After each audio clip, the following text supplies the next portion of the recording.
I don't know if you've checked your portfolio lately, but it's getting ugly out there. This is the Nicole Osei report. For the second day in a row, the stock market tumbled in direct response to statements made by President Trump about the economy, either in an interview or online. On Sunday, when speaking with Fox News about the economy, Trump said he wouldn't rule out a recession, and Wall Street responded the very next day. The Dow tumbled 890 points, and the S&P 500 dropped 2.7%. This morning, Trump tweeted that he was going to levy an additional 25% tariff on all Canadian electricity and a 50% tariff on all Canadian steel and aluminum.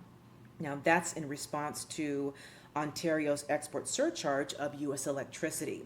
But it's important to remember that Trump started this trade war with our allies. We are part of the U.S. Mexico-Canada Free Trade Agreement.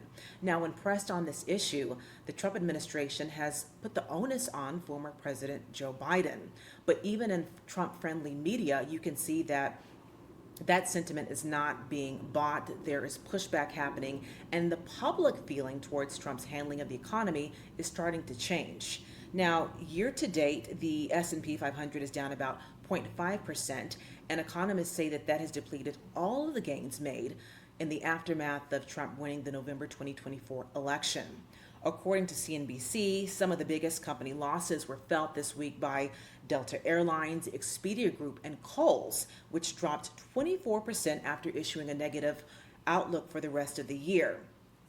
While all of this is happening, the big three airline carriers are saying that they're seeing a slowing in demand.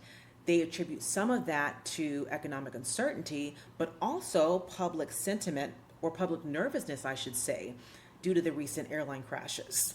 Tomorrow, the Bureau of Labor Statistics is going to issue their consumer inflation data for February, and economists are saying that depending on what that report says, we could see even more volatility in the stock market. Well, I'm going to talk to an expert about this. I have an interview tomorrow with the University of North Texas Department of Economic Chair, Jeffrey Rouse, where we'll break down what's going on with the economy, talk more about Trump's trade war, and how tariffs affect the average consumer. But I want to know, what are your thoughts on Trump's trade war? How do you think he's handled the economy since he's been elected? Let me know in the comments down below.